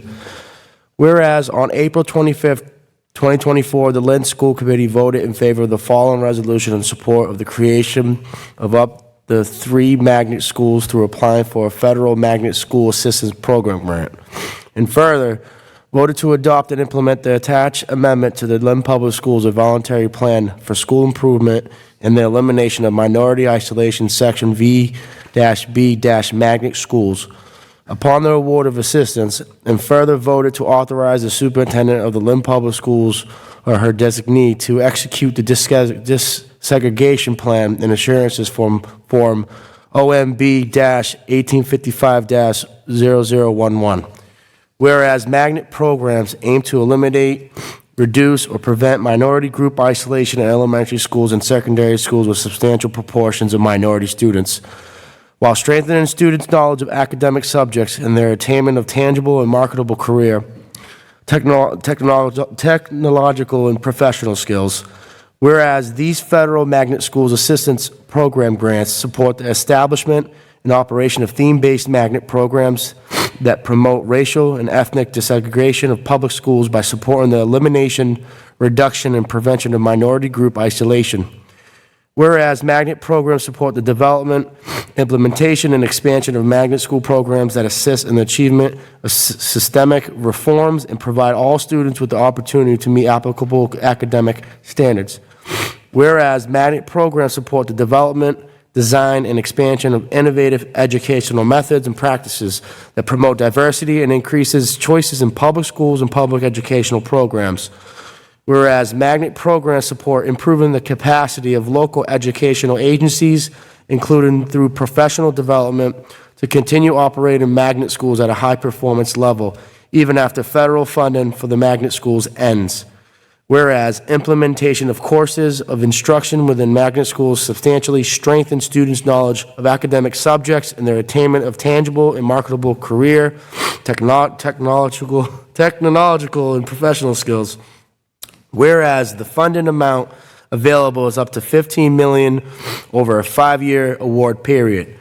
Consequently, the Lynn School Committee resolves to commit itself to the work of reducing minority group isolation, improving student achievement, and providing equitable options for all students by applying for the Magnet Schools Assistant Program Grant to establish up to 3 magnet schools, including by reimaging the existing Lynn Classical School, Lynn English High School, and/or Fecto Leary Senior High School. Be it further resolved that the Lynn School Committee supports the Lynn Public Schools adoption and implementation of the grant's requirements upon awarding of the grant, agrees hereby to adopt and implement the attached amendment to the Lynn Public Schools A Voluntary Plan for School Improvement and the Elimination of Minority Isolation, Section V-B-Magnet Schools, upon the award of assistance, and authorize the superintendent of the Lynn Public Schools or her designee to execute the desegregation plan and assurances form OMB-1855-0011, which is incorporated by reference herein. Adopted by the Lynn School Committee, April 25th, 2024. Great work. Do you want to make that in the form of the motion? Yeah, that's, yeah. So Motion. moved. Is there a second? Second. Any discussion? If I could just add, and thank you again, everyone, for your consideration of these. Again, this was done in, with good review of other districts who have been successful in receiving these grants, and so this is an informed, document, and want to also recognize the contributions of Bobby Bishop to it as well from the DEI perspective. Thank you. And I know we had an in-depth presentation earlier on the same topic, and I thank folks for putting together the presentation, for all of you for the in-depth questions and thinking that's gone into this. Member Pena. I apologize. I had a question. Mr. Gallo, on the aggregation plan and the assurances, that expires on January 31st, 2025. Are we going to plan to revise that again? I think that is the latest form. I think that they're probably saying that form maybe expires on that, but I'll make a note to check that and be sure that that whatever the appropriate form is gets signed. And I think you'll be okay with the motion as Member Castellanos read it, because that date is not referenced in the motion. So I think we'll be okay in any case, but I will double check that. Thank you very much for the close read. Thank you, Mayor Pena. So, I just wanted to thank, again, the administration for the presentation this evening, to all of you for your really thoughtful questions. I know you put a lot of thought into this. And also, everyone that's been involved in these projects. I know there's a large teams that are behind this, that are thinking about this, and including our teachers and the feedback we're getting from our faculty and staff. This is an exciting effort, and when we're talking about setting a vision that is challenging ourselves, there's going to be challenges with that, and I think this committee, this LPS community, I think is capable of rising to those challenges. And that's not to dismiss the concerns. That's a commitment to work through those concerns together. I certainly heard that in the sort of debrief that was shared this evening with respect to the superintendent's cabinet and the meetings that she's going to be having next week or in the coming days with the entire faculty at these schools, and the commitment I know that we all have to make sure that folks are included in this process is real and powerful, and I know that we will hold one another accountable to that commitment as we move forward in this process. So I want to thank everyone for that. Roll call, please. Member Castellanos? Yes. Member Dugan? Yes. Member Gately? Yes. Member Pena? Yes. Member Reed? Yes. Member Satterwhite? Yes. Mayor Nicholson? Yes. Next item is a vote to rename Fecto Leary Junior Senior High School to STEAM Academy at Fecto Leary. And I'd like to raise this to all the school committee members that we omitted that this would be effective for school year 26, not school year 25, which would be this coming fall. And the reason for that is there is no intention to move the current students that are at the Fecto Leary building. When we did some research around, and with the help of Mary Jules, she was able to dig up some documents from many years ago that the Fecto Leary naming, in fact, belongs to the building, and so that would remain there, and then any population of students that would move from the building would then have the opportunity to rebrand themselves, rename themselves, and that would come to you at a later time. So the vote that's requested is to rename Fecto Leary Junior Senior High School to STEAM Academy at Fecto Leary for the school year, again, 26. And the reason for this is in order to submit an application for federal assistance, you have to have a name of a school. And you also have to have a name for the projects that you're going to implement at the schools. So we could end up with one common project name for all three schools, like STEAM, STEM Innovation Project. Very simple. It could be way more interesting and exciting than that. Once that's finalized and the teachers decide, what is that name. But the schools, we have 2 schools that are named, and this third school, which would be a STEAM Academy, doesn't officially have a name. So the request is for the vote for that name to be effective in school year 26. Thank you. What's the will of the committee?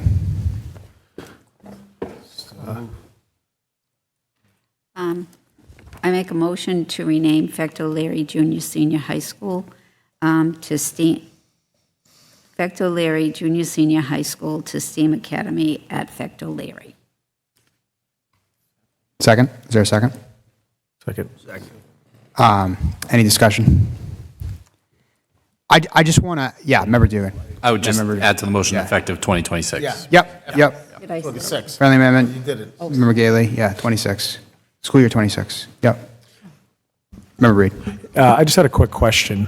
I know last time, and it's not really, I'm sorry, it's a little outside the scope of the name change, but is Fecto being kept in the loop on the latest plans? Because I remember last time we had the presentation, I don't think Fecto was specifically named as the STEAM Academy, but now obviously things have changed rapidly. I just wanted to ensure that they're being kept in the loop on. Yeah, so Deputy Superintendent Goris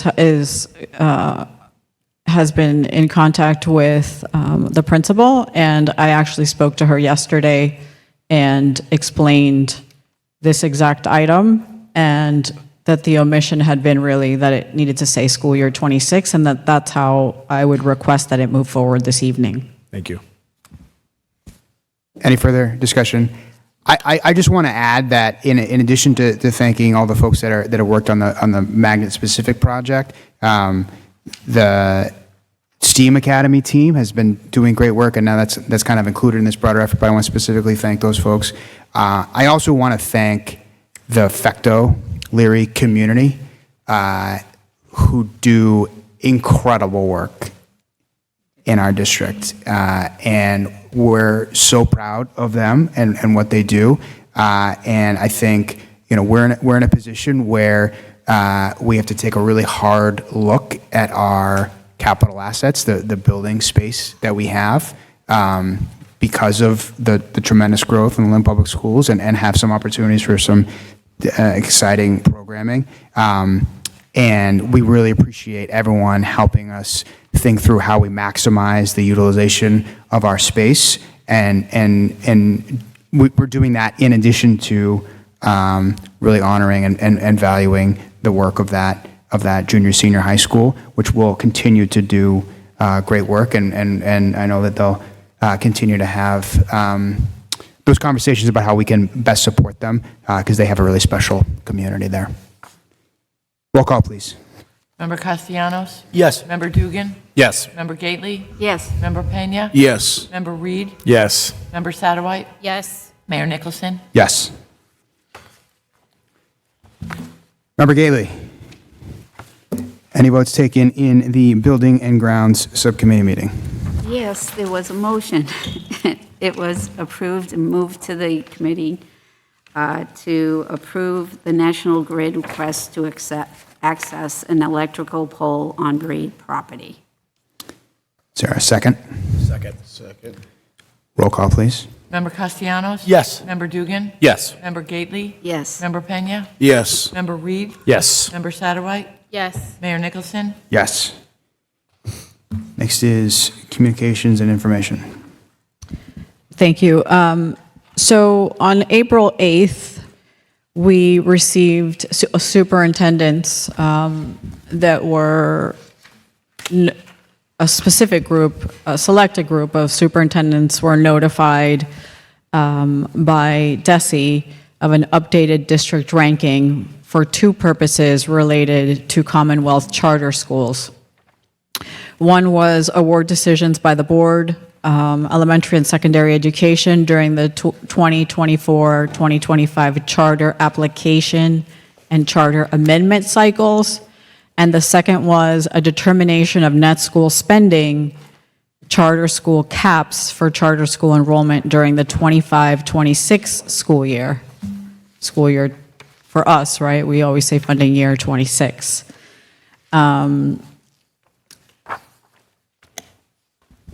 I want to preface this before we talk about the finances and numbers and what the impact is to us as a district, that I don't believe, and I don't believe anyone in this district thinks that our students are simply test results. Our students are not test results. Our teachers deliver instruction, and we continue to work with them to support them every day to improve instruction. But there is an accountability system that we are forced to abide by. And what is unfortunate is that we have been on a downward trend over a period of time. And what they looked at was the 22 and the 23 MCAS data, and they determined that the growth was not significant enough to keep us off a list that they've identified the lowest 10% performing schools in the state. And so in your packet, there is a list, and you'll see it highlighted in blue, of the schools that they have named. And I have to name this because in the context of what we're going to talk about next, we have landed as, from all of the school rankings of 288 schools, we are the 5th from the lowest ranking. And so we are now considered in turnaround in terms of as a district. So again, I know we've reviewed this a number of times with the community and all stakeholders. There were initially 2 schools, then 5, then we were notified of 14 in the fall that were in need of targeted assistance. But this has put us in a different category in terms of what we need to do to intensely address, right, and with urgency address the student achievement needs of our actual student population. And so Mr. McHugh will share a little bit about what the financial impact of this will be on our school district starting school year 26. All right, thank you. Before we get into that, there's still a lot that has to happen here. Because first, there has to be seats available.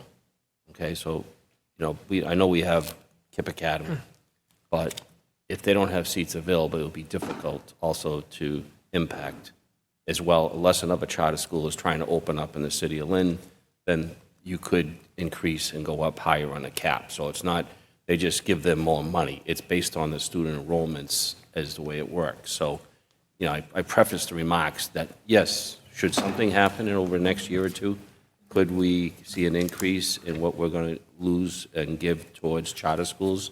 That's the way I look at it. We'd actually lose money. Because currently, right now, it's like $37.4 million goes out to our charter schools. And we are actually over the 9%. We're like 10.5% right now. So we would go up to 18%, potentially. That would be the worst case scenario, which would be, I didn't want to give you a number because I don't think that's really true, because that would mean you'd have to like almost double the enrollment of charters in the city of Lynn. And we all know there's no space.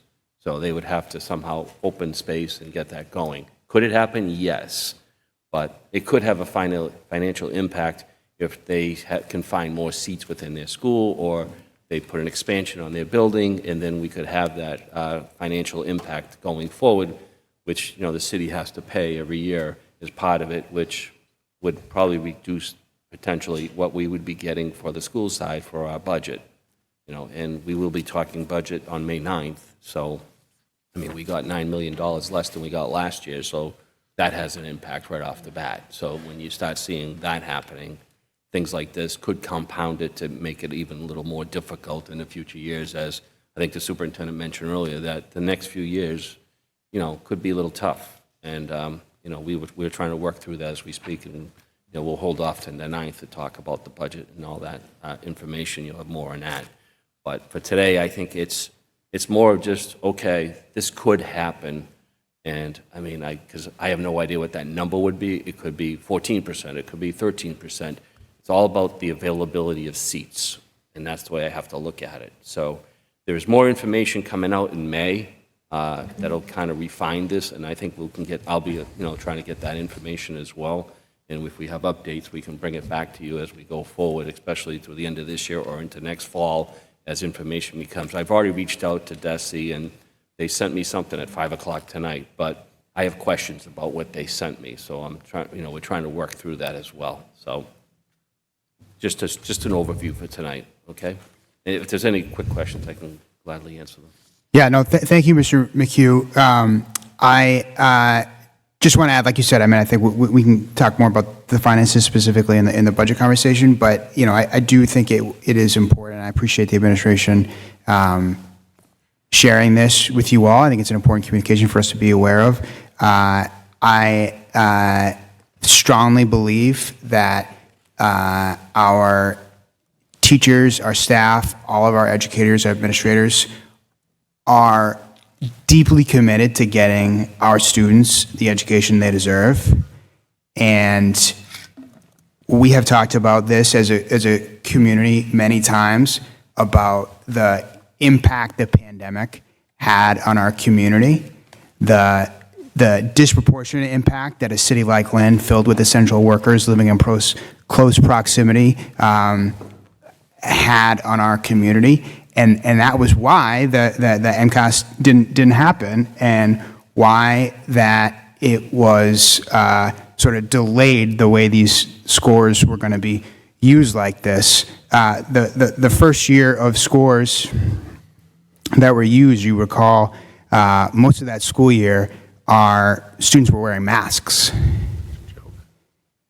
And if you think that a life-changing global pandemic where, folks lost family members on a frequent basis, if you think that that impact was going to dissipate in a year, Joke. in no way does that represent anyone's reality in this city, in this Commonwealth. I understand that the Department of Elementary and Secondary Education have a statute that they've been charged with implementing, and this is how the statute reads. And as Mr. McHugh said, I think it's important that we not get ahead of ourselves, because a lot of things have to happen for some of these impacts to come to fruition. But I don't think we would be being transparent with the community, with ourselves, with the various stakeholders, if we didn't share that this is a change. And I hope that you all know that we will do everything we can to continue to drive improvement for our students, because that's what this is all about, and also to make sure that we are getting our people the resources that they need and deserve and are able to carry out on that mission. And so there will be a lot more to talk about this at the appropriate times. Thank you. Yeah, Member Gately.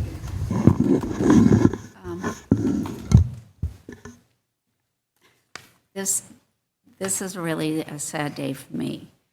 But we sort of knew that this was coming because of the COVID. And one of the reasons I highly endorse Dr. Alvarez is because she looked at the data, and she looked at where most of our students were just below. And I have to go with the theme that our future is brilliant, and that next year, when we get the results, and maybe in 2025, when we get the results, we will be out of this blue zone completely. Because our teachers are awesome, our students can learn, and we have great leadership. And I really, really, from the bottom of my heart, feel that that's going to happen. There's no way in heck am I letting Lynn Public Schools be fifth from the bottom. Not on my watch. Thank you. Thank you, Member Gately. Yeah. Member Reed. Yeah, a couple quick questions.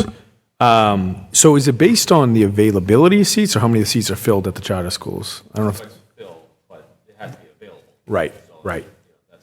But if there's, I guess, yeah, all the seats would probably end up being filled anyways, yeah. Right, so if the charter decides to expand, Right. for instance, Correct. and they say, we're going to add 80 or 100 students. Yeah. And their operating costs, that's where then now it would go from the 37 million. We're not sure what the increase is, but there would be an increase. Right. So the assumption is that, 80 of our kids go this, the money falls them, like, it's just, yeah. Well, when they're made aware of this information. Of course, yeah, right? I understand. No, it's, I mean, the mayor took a lot of the words right out of my mouth. I think it's an absolute joke that these are the years that are used for, and if you just look at the list of cities and towns, there's a clear theme there. Yeah.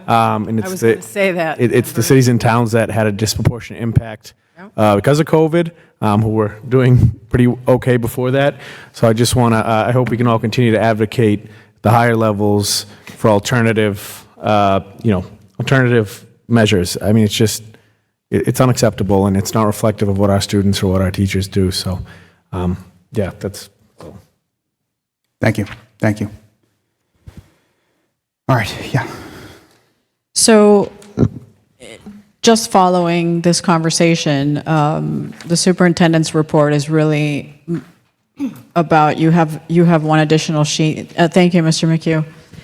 One additional sheet about the Commonwealth's vision in the ESSA plan. And I just want to bring to your attention some of the language that is, obviously what as a district would bring us a number of repercussions, and we want to make sure that we take every step that we need to strategically in the next school year to not only come off this turnaround list, but to stay permanently off of it, right? Because what's difficult is sometimes you can demonstrate you can demonstrate a lot of growth, but it becomes difficult, especially when we have large populations and large numbers of students that are tested and are included in this tested group, to stay off of a list like this. But every state has to have an ESSA plan, which means they're accountable to the Department of Education, right? And that ESSA plan has certain steps in which they require the state to explain how they would remediate and how they would support an underperforming or a turnaround district. And so I've shared that with you here, and I've also added the link in the document in case, it's a very, very lengthy plan. But we're not certain that they are in the process, because we're in the middle of a change of commissioners at the moment. We're not sure if this will be updated, if this will change. We're hoping that perhaps some of the language is actually removed, right? In terms of, we have hope that that will happen.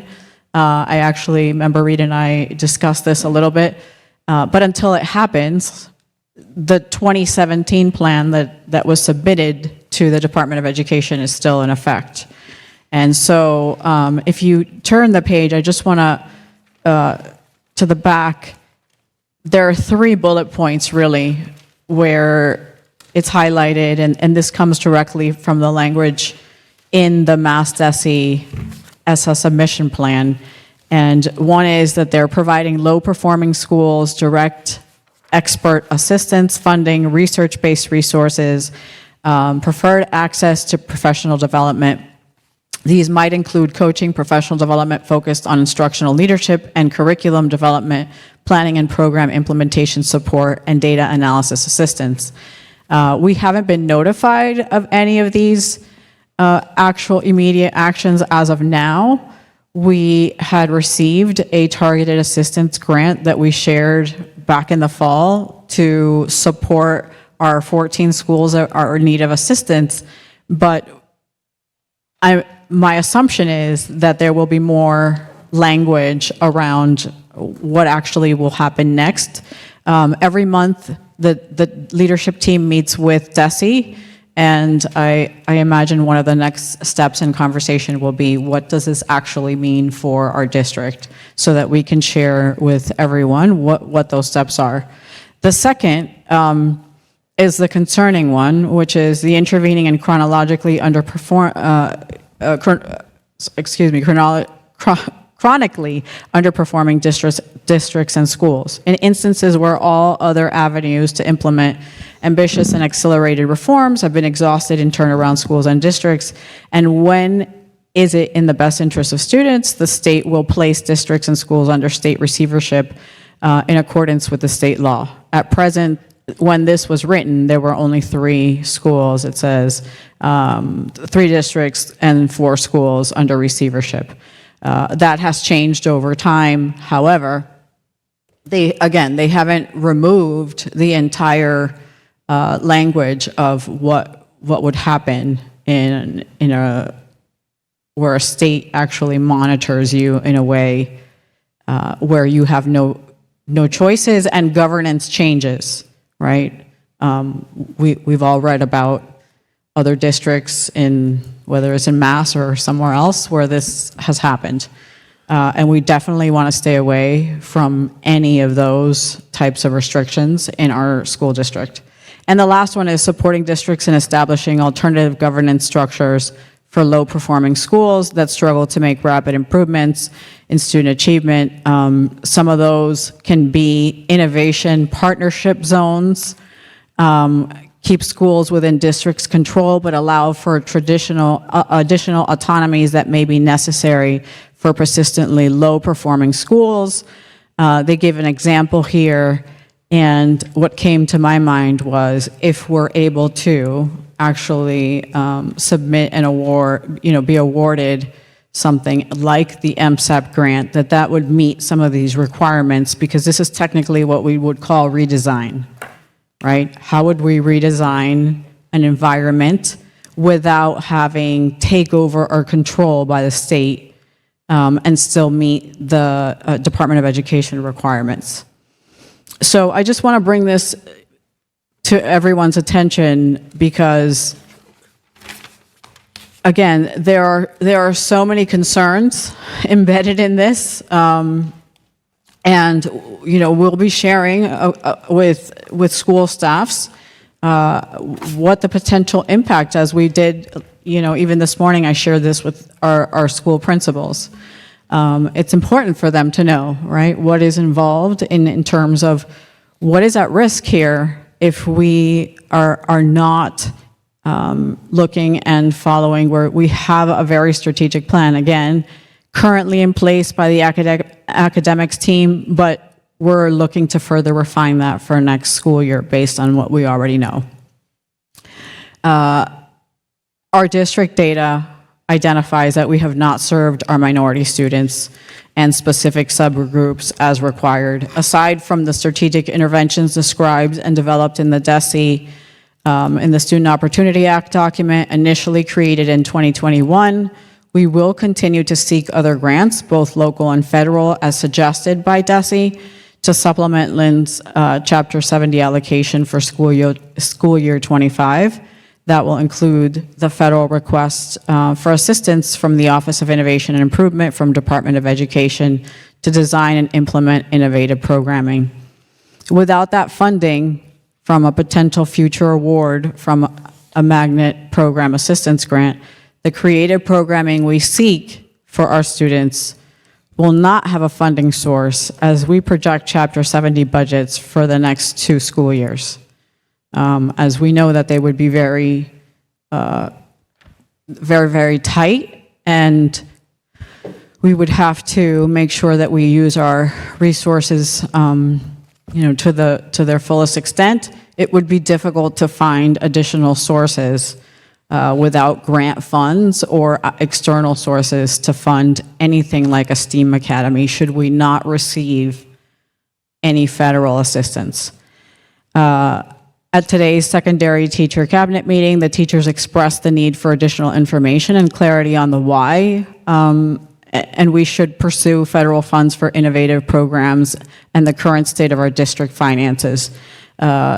Many times, our teachers, we don't share that information with them on a regular basis, and I did today. Their task is also to go back to their faculty colleagues and share that information. And so in doing so, really having an awareness of how serious, right, our situation is currently. So I committed, again, therefore I'm committing to hosting additional sessions for teachers at both classical and English to provide further information in a question and answer session, especially now that the school committee has approved our submission of the MSAP grant. The academics team will continue to support all schools in disaggregating data, professional development, and aligning instructional efforts with evidence-based research and proven results with our student populations that mirror our students. We're really focusing and looking at, especially with the research that's being looked at for the MSAP grant, what's the pedagogy that works for minority students? How is it different, and how do we teach our teachers to deliver that effectively? And how do we do that next year with or without the federal assistance grant? Because that really is the key to the change. And so as educators, we know that without engaging in innovative and themed education that encourages our students to attend school with excitement and enthusiasm, turnaround efforts will take considerable months, placing our district in jeopardy of control of our district and governance.